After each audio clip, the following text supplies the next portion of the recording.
The unexpected visitors. The ion storm battered against the reinforced walls of Outpost 73 with a relentless fury. Mason Reeves didn't even look up from his workbench, as a particularly violent gust caused the lights to flicker. The outpost's systems had been designed to withstand far worse than this tempest. After 6 years alone on Proxima B12, he'd grown accustomed to the planet's violent weather patterns. Mason wiped the sweat from his brow, focusing on the delicate circuitry of the moisture collector he was repairing. His large, calloused hands moved with surprising precision, a remnant of his former life as a military engineer.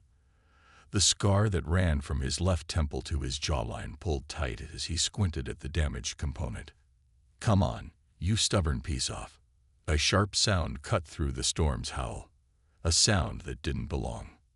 Mason froze, his hand instinctively reaching for the pulse pistol he kept strapped under the workbench. In the 6 years he'd been stationed at this remote mining outpost, not a single soul had come knocking.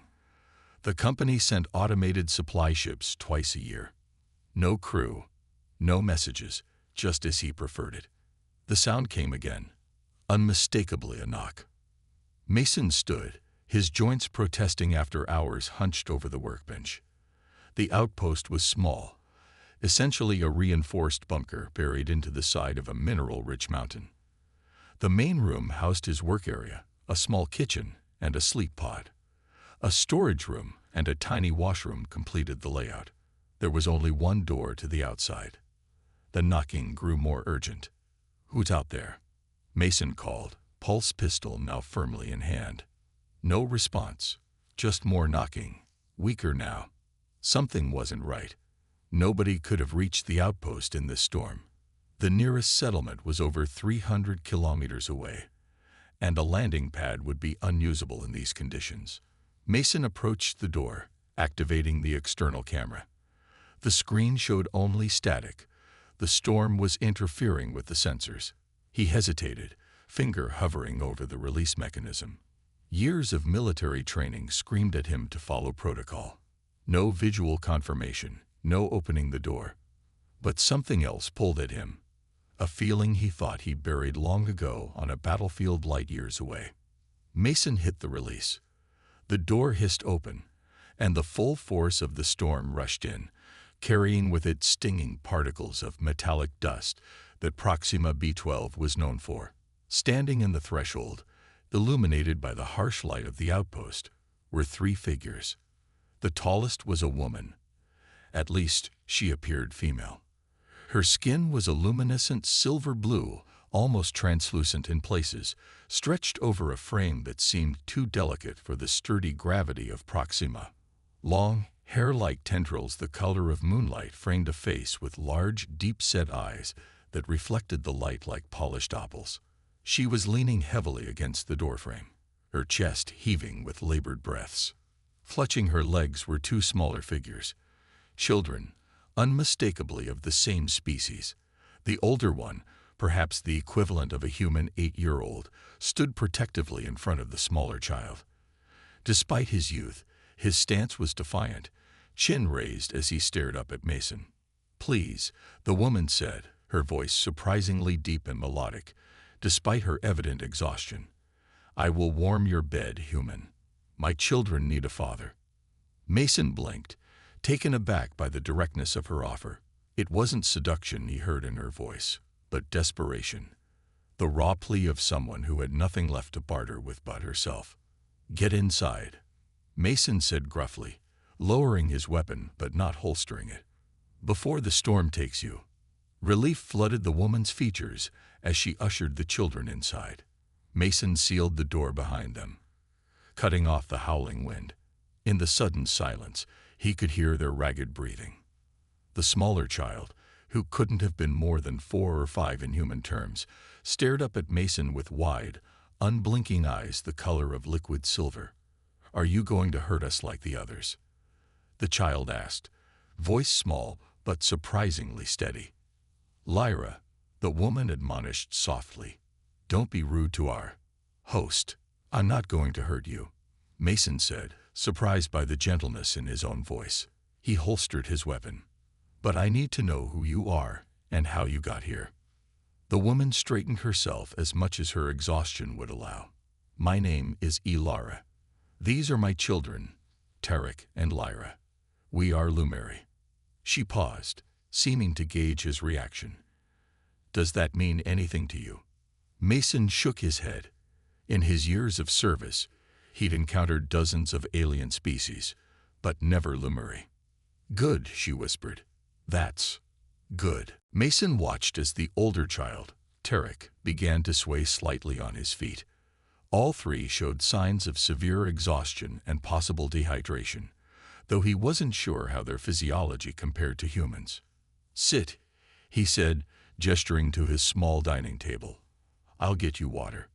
The woman, Ilara, guided her children to the chairs, whispering something to them in a language Mason didn't recognize. The words seemed to flow into each other like water, punctuated by soft clicks. As Mason filled 3 cups with water from the purifier, he watched them from the corner of his eye. Their clothing was tattered, once fine fabric now reduced to rags. Ilara's arms bore marks that looked suspiciously like restraint burns. They had been prisoners then, or worse. "Drink slowly," Mason cautioned it as he set the cups before them. "Too fast, and you'll make yourselves sick." Ilara translated for the children, who nodded solemnly. They sipped the water with careful discipline, even the youngest. Mason had seen that behavior before, in refugee camps and war zones. These were children who had learned that resources could disappear at any moment. "How did you find this outpost?" Mason asked once they'd had a chance to drink. "And how did you even reach the surface in this storm?" Ilara's eyes, those strange opalescent orbs, met his directly. "We escaped on a supply transport. When it detected the storm, the autopilot diverted to the nearest registered outpost." She glanced down. "The ship didn't survive the landing. We barely made it out of the wreckage." Mason's brow furrowed. "That's impossible. I'd have gotten an alert if a ship crashed anywhere near here." "The ship's systems were damaged during our departure," Ilara said carefully. "Many systems failed, including the distress beacon." Mason studied her face. She was hiding something. But that wasn't unusual for refugees, and that's clearly what they were. "You're running from something," he stated. Tarek, the boy, stiffened. His small hand reached for his mother's, intertwining their fingers. The gesture was so human it caught Mason off guard. "Someone," Ilara corrected softly. "We are running from someone." Mason nodded slowly. He'd been a soldier long enough to recognize the aftermath of conflict. "Your world was conquered." A bitter smile crossed Ilara's face. "Is that what they're calling it now?" "Conquest suggests there was resistance. A fight." She looked down at her children. There was no fight, only slaughter. The words hung in the air between them. Mason felt a familiar weight settle in his chest, the same weight he'd carried since the Titan conflict, the reason he'd chosen this isolated posting. "You need to rest," he said finally. "There's a storage room with enough space for the 3 of you. I have extra bedding." Relief flooded Ilara's features. "Thank you, human." "Mason," he corrected. "My name is Mason." "Thank you, Mason," she repeated, the name flowing strangely from her lips, as if the consonants didn't quite fit her tongue. Later, after he'd set up a makeshift sleeping area for them, and they'd eaten a simple meal of protein concentrate, which they'd devoured as if it were a feast, Mason sat at his workbench again, unable to focus on the moisture collector. The storm continued to rage outside, but for the first time in years, the outpost didn't feel quite so empty. From the storage room came the soft sounds of Ilara singing to her children, a haunting melody that seemed to weave between the howling winds. Mason ran a hand over his scared face, wondering what exactly he'd gotten himself into. Company regulations explicitly forbade harboring unauthorized visitors. If they found out. But as Ilara's song drifted through the outpost, Mason realized he didn't care. Company regulations hadn't meant much to him since Titan anyway. He was still awake when Ilara emerged from the storage room hours later. Her children presumably asleep, she moved quietly to stand near his workbench. "Your world," Mason said without looking up from the circuit board he was pretending to work on. "Tell me what happened." Ilara was silent for so long that Mason thought she might not answer. When she finally spoke, her voice was hollow. "The Lumiriar were a peaceful species. Our world, Lumiria, orbits a dying star. Our evolution adapted to the fading light. We can absorb energy, store it, redirect it." Now Mason did look up, his interest piqued. "Like biological batteries." Ilara's expression tightened. "That is what they call us, yes. The Vrex Imperium discovered our abilities decades ago. At first, they offered protection, technology, medicine. In exchange, some of our people would serve on their ships, providing energy for their systems. Let me guess," Mason said grimly. "The arrangement changed. 2 years ago, the Imperium's enemies developed weapons that could disrupt their energy fields. Suddenly, our abilities became not just useful, but vital." Ilara's voice trembled slightly. "They came in greater numbers, demanded more of our people. When our leaders refused, she trailed off, her gaze distant. "They conquered you," Mason finished for her. "They harvested us," Ilara corrected, her voice hardening. "Lumiri are being kept in energy extraction facilities across Vrex territory, including my mate, my husband." Her hand unconsciously moved to a pendant at her throat, a small crystal-like object that seemed to pulse with its own inner light. "And you escaped," Mason said. Ilara nodded. "I worked as a translator in one of their command centers. I learned their protocols, their schedules.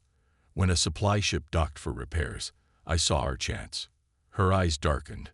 "We were not the only ones who tried to board. We were just the only ones who made it." Mason absorbed this information silently. The Vrex Imperium was known to him, a powerful coalition of worlds on the edge of human-controlled space.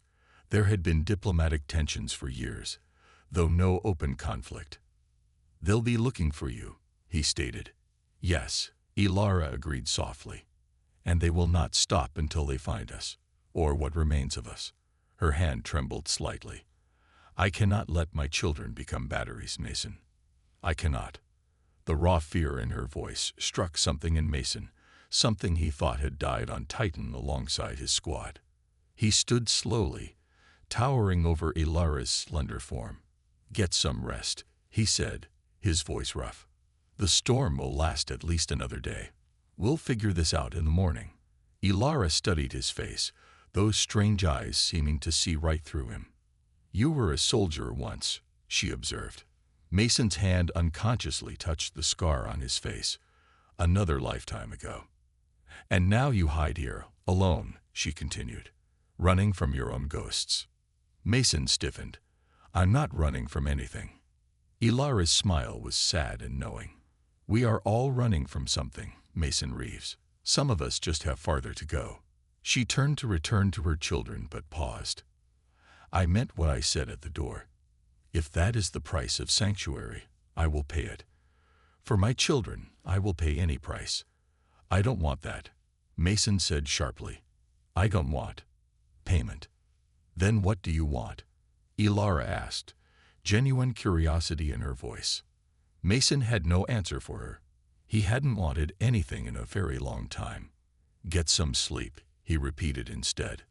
As Ilara disappeared back into the storage room, Mason found himself staring at the door to the outside, listening to the storm's fury. For 6 years, that door had rarely opened. Now suddenly, the universe had come knocking, bringing with it complications he'd long sought to avoid. And for reasons he couldn't yet articulate, Mason found he didn't entirely mind. When hunters become prey, dawn broke imperceptibly on Proxima B12, the perpetual cloud cover merely shifting from black to a slightly lighter shade of gray. The ion storm had subsided to a gentle hum against the outpost's exterior, but Mason knew the calm was temporary. The planet's weather patterns were as predictable as they were violent.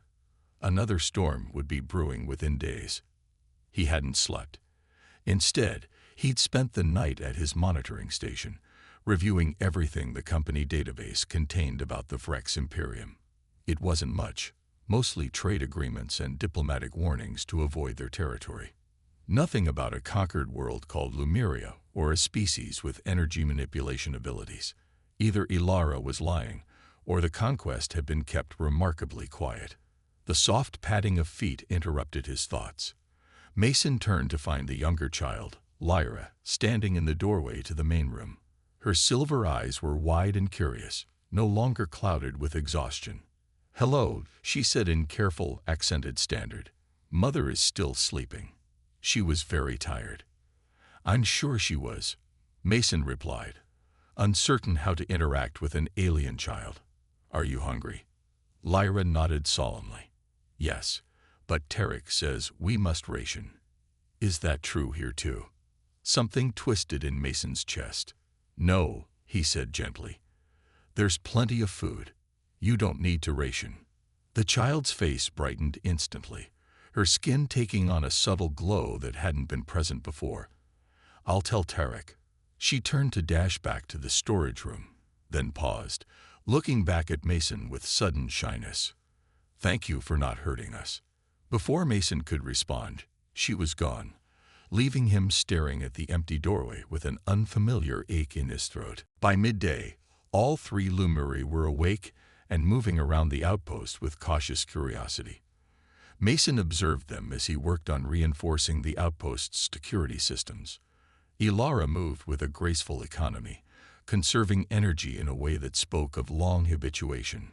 Tarek remained vigilant, always positioning himself between his mother, sister, and any perceived danger, including Mason. And Lyra, despite everything she'd endured, retained a child's wonder, examining everything in the outpost with gleeful fascination. "Your communication systems," Ilara said, approaching Mason as he worked at the main console. "Are they secure?" Mason glanced up. "Depends what you mean by secure.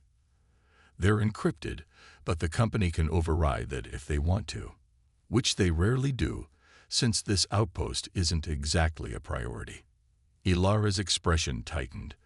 "The Vrex have technology that can detect and decode transmission signatures. If you've sent any messages since our arrival." "I haven't," Mason interrupted, "and I don't plan to." Relief flooded her features. "Good. That buys us time." Mason's hand stilled on the keyboard. "Time for what exactly? You can't stay here indefinitely. The company sends inspection teams every few months. We just need to reach the neutral territories," Ilara explained. "There are refugee communities there, others who have escaped the Imperium. They can help us disappear." "That's at least a 2-week journey from here," Mason pointed out. "And you'd need a ship. One I don't have." Ilara's shoulders slumped slightly.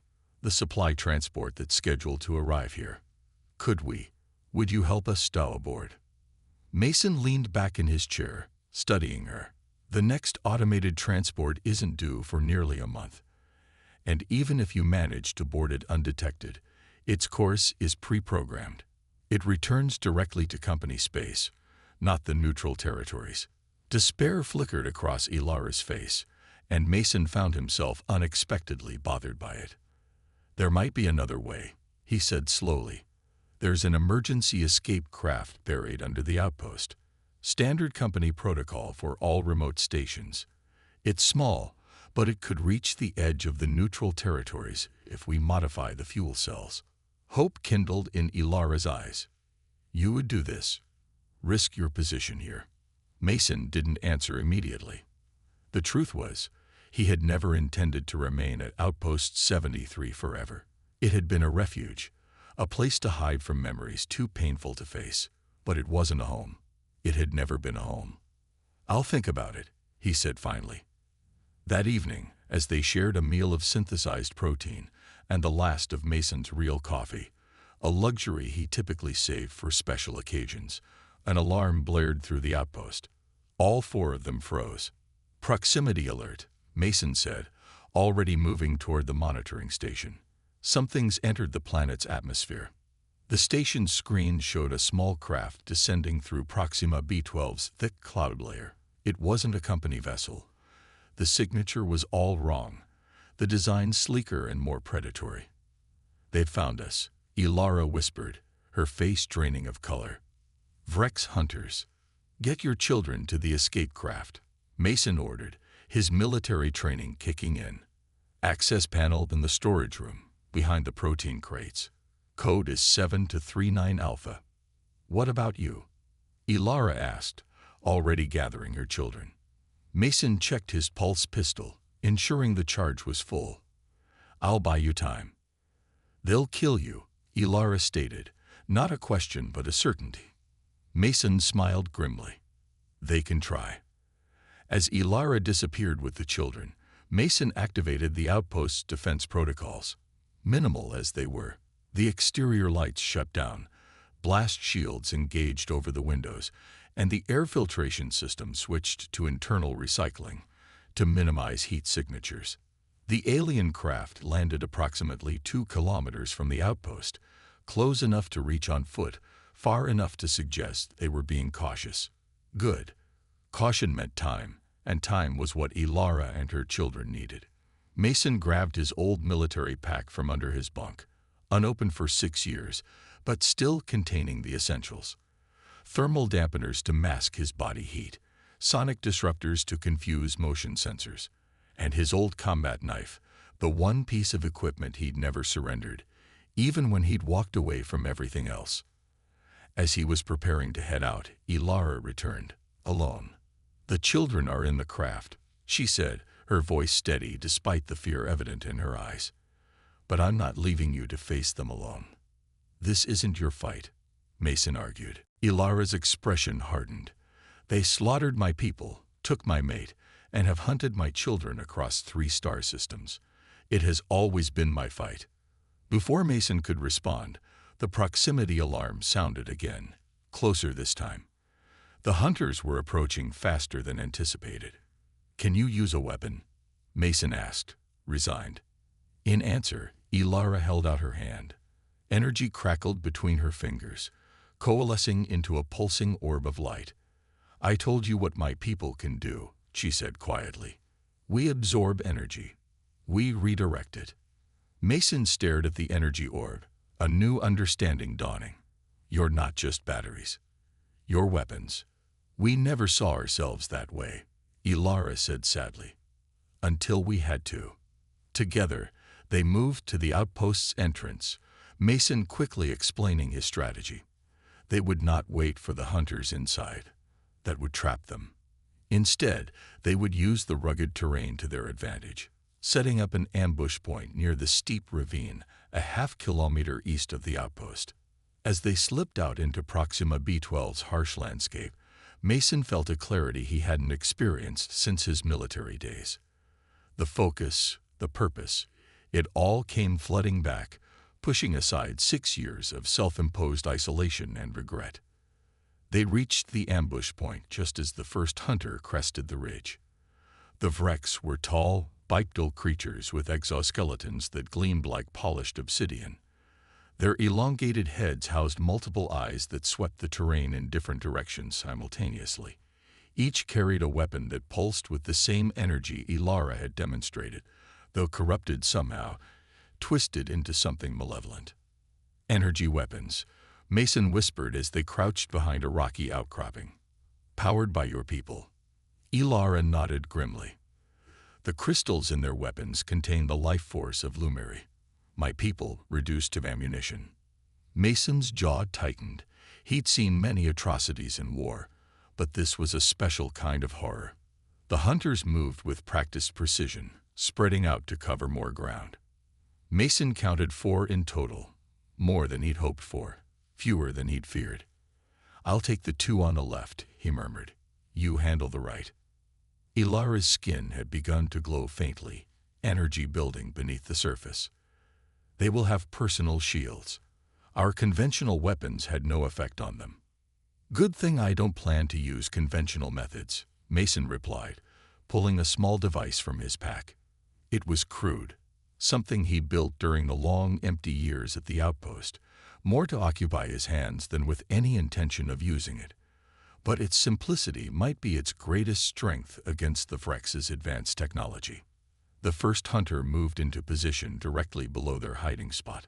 Mason activated the device, a rudimentary EMP emitter, and tossed it. The small disc landed at the hunter's feet and detonated with a soft pulse. The effect was immediate. The hunter's shield flickered and died, along with the energy weapon in its grasp. Before it could recover, Mason was moving, launching himself from the outcropping with his combat knife leading the way.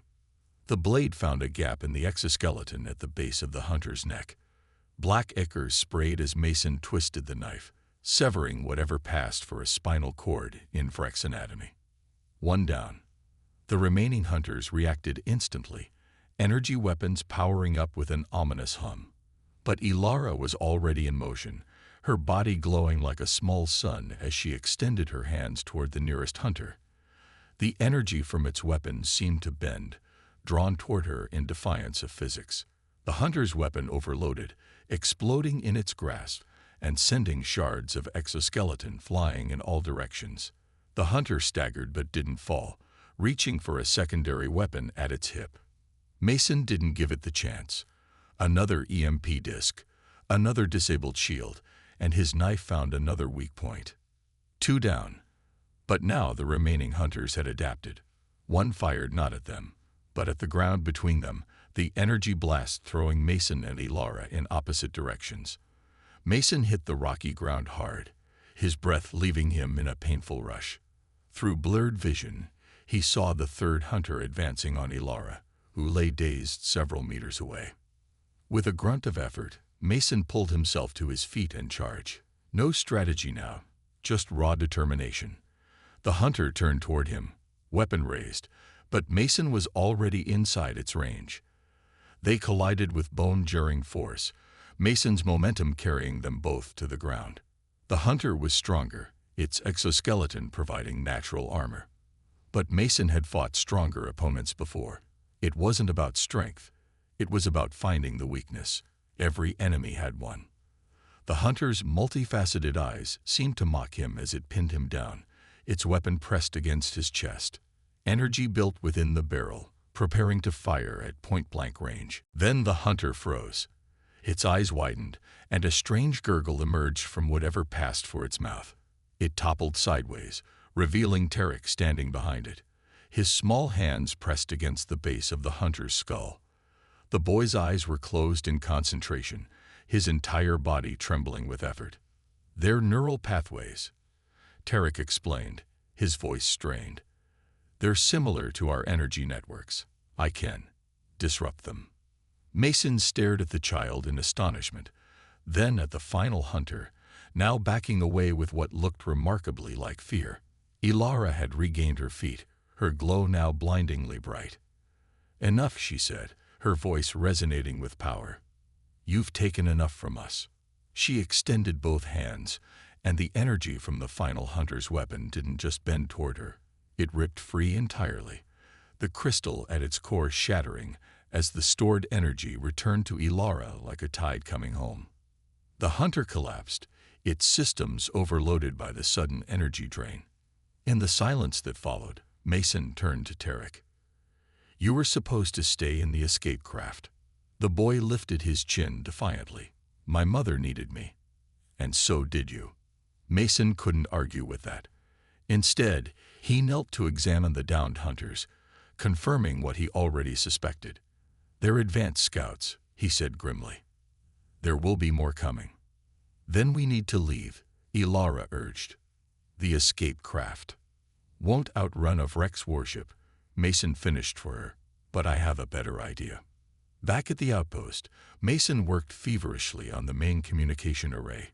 Ilara watched anxiously, Tarek and Lyra huddled close to her. "What are you doing?" she asked.